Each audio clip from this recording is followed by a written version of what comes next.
An incredible victory for the Ultimate Warrior there, becoming the first superstar to hold the WWE and Intercontinental Championships at the same time. A truly historic feat on the grandest stage of them all. A victory that signaled a new wave of change that was about to hit all of WWE. Roddy Piper managed to change his luck in WWE when he captured his first championship in the company at the 1992 Royal Rumble. The wrestling world rejoiced for Hot Rod as the fiery superstar showed true emotion in the moment, revealing how much it meant to him. Once the most reviled man on the roster, he was now appreciated for his authenticity. Everyone was happy for him, except for one guy. Bret the Hitman Hart had changed his status in WWE in the spring and summer of 1991. When his legendary Hart Foundation amicably split the team, Bret would use the opportunity to springboard up the singles rankings, winning the Intercontinental Championship at SummerSlam that year. Wanting to be an active champion, Bret faced off against all comers, finding victory each time out. Until a few nights prior to the 1992 Royal Rumble, when Hart lost the Intercontinental Championship. And before he could get a rematch, Piper had swooped in and won the thing. The last thing the Hitman wanted to do was ruin Roddy Piper's moment. The two were close. Piper had trained in the family dungeon and spoke glowingly of not only Bret, but his entire family. I gotta tell you how much I love your family. I gotta tell you how much I love your mom. I knowed you, I know this guy since he's been knee-high to a grasshopper. Respectfully, the two agreed to compete at WrestleMania 8, which would emanate from Indianapolis, Indiana. But Piper understood that many felt Bret lost that title at less than 100%, and that he'd have to defeat Hart in the ring to get those people on his side. And while both men claimed they'd keep it respectful, most everyone understood what happens when you push Roddy Piper to the edge. And trying to take something from Roddy Piper is one way to do it, especially when it's the first title he ever held in WWE.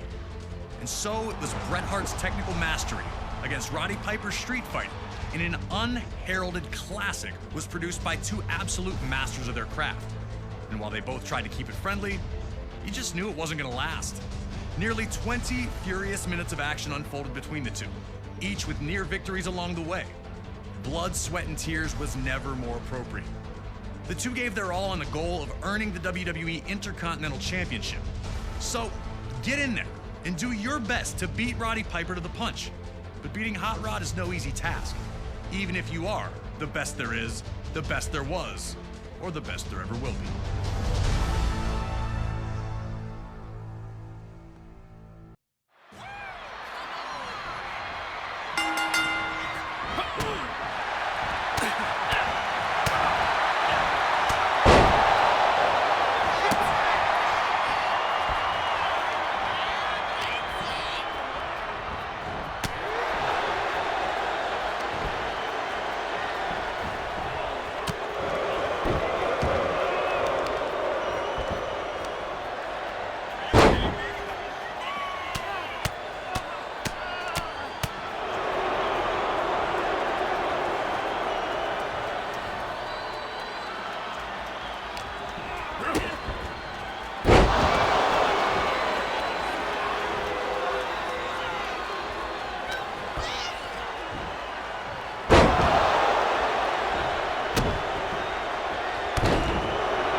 Heading into the match, the smart money was on Roddy Piper, resorting to his brawling tactics.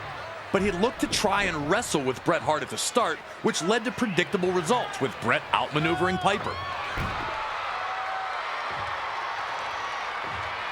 A fuming Piper would spit at the Hitman. Would Piper's desire to win and be champion override his desire to play fair?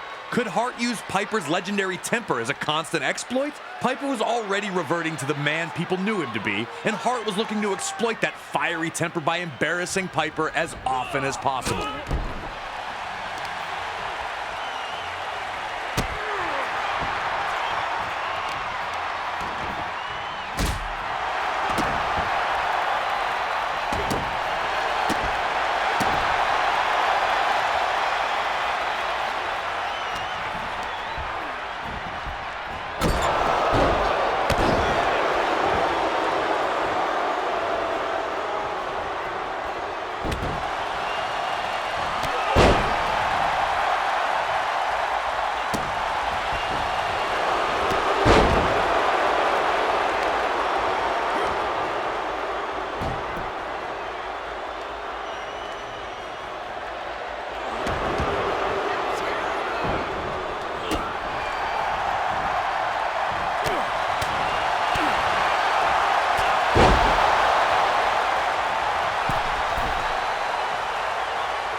Piper continued to show glimpses of the old Hot Rod, but still tried to play by the rules.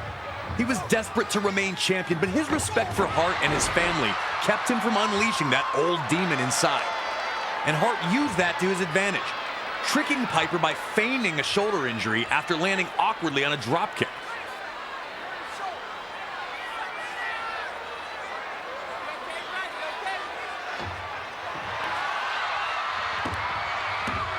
Piper, understandably, was not amused by this one bit. Piper slapped a taste out of Hart for gold bricking, as Bobby Heenan famously called it, and this once friendly competition was turning into the heated brawl many figured it would become.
The tension was growing between the two, but they were still trying to keep it sportsmanlike. The Hitman sent both tumbling to the floor with a crossbody.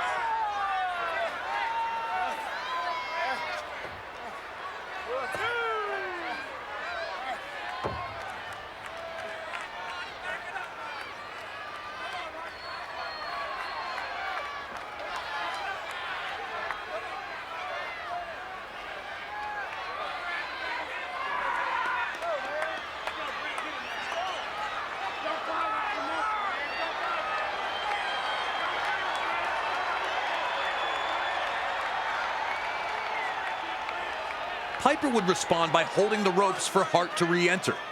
Hart was hesitant, but ultimately accepted. And that was the information Piper needed, that Hart trusted him.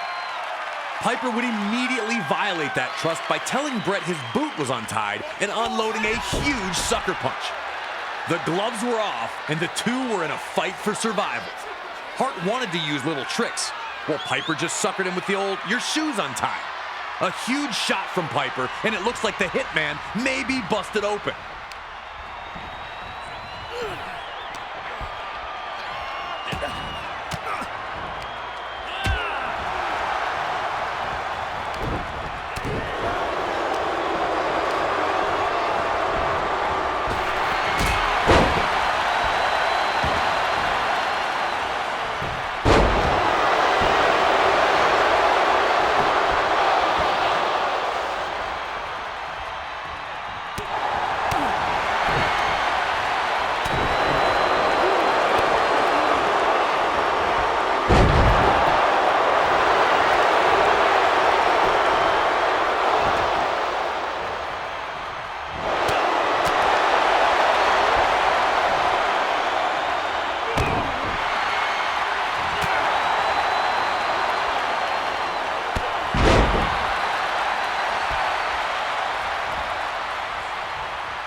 With tempers boiling, Piper manages this well-timed shove of Hart to knock the official down. And if you think that was accidental, then you don't know Roddy Piper. As soon as the official goes down, you see the old hot rod start to appear.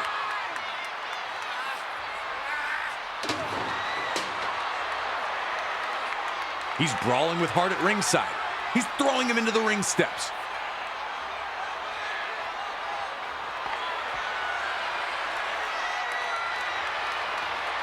And then he grabs the ring bell. Hart's down on the mat, can barely move, and Piper's telling him to get up. As you see the sneer on Piper's face, like, this is your fault, man.